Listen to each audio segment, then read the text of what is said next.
Well, hello there. I hope you can see me okay down here, and I thought this evening we could have a bit of a chat on the subject of Seasonal Affective Disorder, SAD. So I did an internet search on this, and the definition from the internet was depression associated with late autumn and winter and thought to be caused by a lack of light, otherwise known as winter depression. So symptoms can be lack of energy, sleep problems, loss of libido, anxiety, social problems, depression and craving for carbohydrates and sweet food. And some may have symptoms during the summer and feel better during the winter. And if you think you have it, you should see your GP. And lack of sunlight may stop the hypothalamus, a part of the brain, from working properly. So there's a lot of information on the internet regarding this. I'm not going to give you too many facts right now, but certainly worth looking up. And in particular, if you do think you have this, it's very much worth looking up. So plenty of websites, www.sad.org. I'll link that down below. The SAD is in capital letters. I looked on the National Health Service website, the NHS website. Plenty of information on there as well. Magazine articles, lots of info, so definitely worth checking that one out. So treatments include cognitive behavioural therapy, counselling, antidepressants, light therapy, and 6% of the UK population are believed to suffer from it. 2 to 8% of people in other higher latitude countries such as Canada, Denmark and Sweden are believed to suffer from it, and some symptoms are so severe people are unable to work or function normally, and 5% of adults in the US suffer from this. It's more common among women than men, and if you live in a warm tropical climate even, you're not necessarily sort of guarded against this, because some people suffer from reverse seasonal affective disorder. And 10% of people with seasonal affective disorder have summer SAD.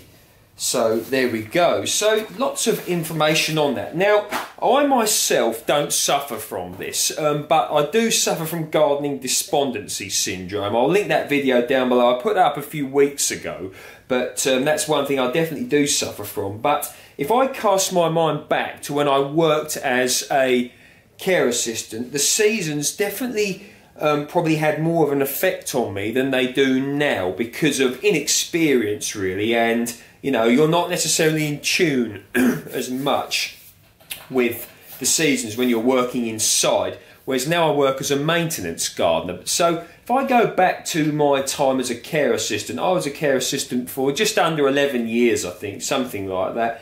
I've worked in supermarkets before that, and another job I did as well. Working full nights I've done, earlys, lates, nights, combination of the lot, all in one week. I did, shift work really, probably for about, may even be 15 years, something like that. So I certainly, getting off of shift work very much was a beneficial thing, but, not everybody can do that. For instance, when I worked as a healthcare assistant, you had to work shifts. It's normal, because people don't only get ill from the hours of 9 till 5. It has to be a 24-hour service. The same with people like firemen. I do understand this. Now, I remember back to the summer of, I think it was 2010 or 2012. Yeah, it would have been 2010, and it literally rained all summer, and I remember that. And I remember, when I was getting home from working, as a healthcare assistant, it's like getting out in the garden. No, couldn't happen. And if it did, you got wet. Crops were getting, damaged, lost, whatever. I remember the strawberries going mushy, things like that. And you think, not necessarily that, advantageous towards gardening. But, this is part of it. And it's partly one of the reasons why, when they commercially grow strawberries now, and cherries and whatever, they're generally covered up, in polytunnels to sort of have a more higher chance of getting a good crop. So now I'm working as a maintenance gardener. Most of the time, as a gardener, you're working outside. So of course you can feel the seasons as they're coming. Spring, everything all getting going and all that. Summer, it's there. Autumn, bit of a slowdown, and then you're in the winter, which, you know, one could say we're in late autumn, you know, early winter now. So how do I as a gardener think about this? So yes, gardening despondency syndrome, definitely, but there's certain things I do to sort of soften the blow, if you will. Now, you may remember a video I put up a few weeks ago or something like that about crops you can sow in October, and also, you know, crops that you can sow in November. And it certainly helps me being able to look on the windowsill out in the polytunnel and see, oh yeah, I've got a few little bits and bobs going. You know, one thing I always used to do in the past was broad beans. I used to love putting my broad beans in, you know, in around October, November, and just seeing them go up and sit there waiting for, you know, for the spring to come, for them to sort of unleash and grow the following year. That really did, that does benefit me. And I also think house plants are very nice as well, because you can see a bit of greenery, and you know, like the banana plant, many of you people will be aware that I've purchased, you know, the coffee plant, I've got that inside with me at the moment, and you know, just seeing greenery and being excited about things that go on, and sort of preempting and planning for, you know, the seasons to come. So in the spring, you know, you're really getting going with your sort of main crop sowing, really, if you will. Then in the summer, you watch that develop. Then in the autumn, you know, you're probably going to be reaping your harvests. And then in the winter, a bit of a slowdown. And I found a few weeks ago it was quite difficult for me to slow down, because you can be very conditioned, you know, if you've been working hard, you know, gardening, getting things going in your garden or your allotment for the last 6, 7, 8 months, you know, it's very hard to stop, because as humans we get into habits, and particularly when we're very enthusiastic about something, which I myself and you people are with regards to gardening. But the rest and the recuperation and the enjoyment of what you've achieved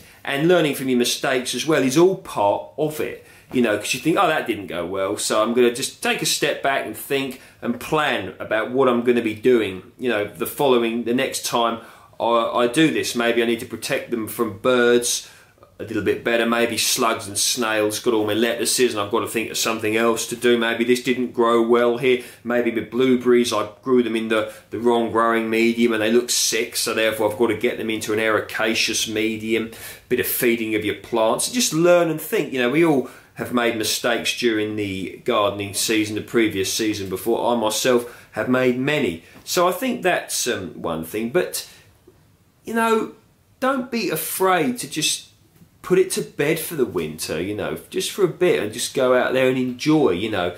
Even if you go outside and just have a look and take some photographs, you know, and you think, oh yeah, you know, it's really not that long now. So it's November now, December, January, February, you know, March, April time. You might be sowing some things, you know, on your windowsills inside, or even if the weather's right, outside in your polytunnel or greenhouse. You know, there really is still things that you can do, but you know, taking a bit of a break, you know, maybe just direct your energy towards other things, you know, with regards to dealing with it from a gardening perspective. Okay, if gardening is your main hobby, then it's a difficult thing to do. It's my main hobby, you know, it is, but, you know, I'm using the evenings to, you know, catch up with some people that I haven't, you know, seen for a while.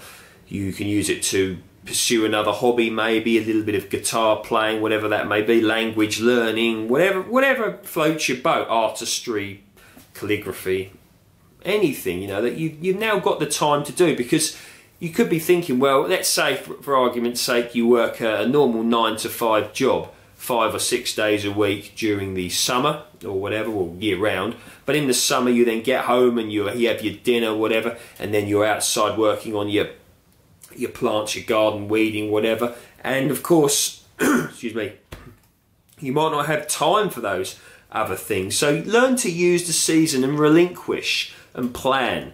And I think that growing things for, you know, readiness for the particular time of season that you might be wanting them is a very good thing to do. So for instance, you know, we all love apple pie, don't we? So maybe you want to like a nice dwarf Bramley apple tree to look forward to your lovely apple pies that you're going to be having, you know, in the sort of autumn winter period. Maybe, you know, your spring onions for spring, you know, for the summer, things like summer fruiting raspberries and tayberries, strawberries for the autumn, you know, things that you're going to be sowing in, you know, picking in the autumn, late summer, maybe things like your marrows, your courgettes, things that really, cucumbers, things that really come to fruition then. So think and plan ahead from a gardening perspective. But I think the most important thing is, of course, if you are, you know, a sufferer from seasonal affective disorder, this can be very debilitating for people, you know, very upsetting and frustrating. For, you know, just do some research on it. And there's, you know, I read about Monty Don suffering from winter depression and using a light box to help him do this. And I find that you know, sitting here by the fire is nice, you know, because it's warm and it's you know, a nice you know, warm light flame behind me. You know, maybe one of them lava lamps. You could try one of those if you don't have a fire. But you know, there's many gardeners out there right now who are probably, oh, you know, but, you know, it's not going to be that long till the spring is here. And, you know, some of the things that you've seen me do, the banana plant and the coffee plant, are, what's the term, chilling out over there, you know, ready for hopefully producing me coffee and bananas one day in the UK, because that is indeed one of my future aims. So any comments, questions, whatever, please feel free to post below. I hope you're having a good weekend, and I will speak to you next time. Enjoy.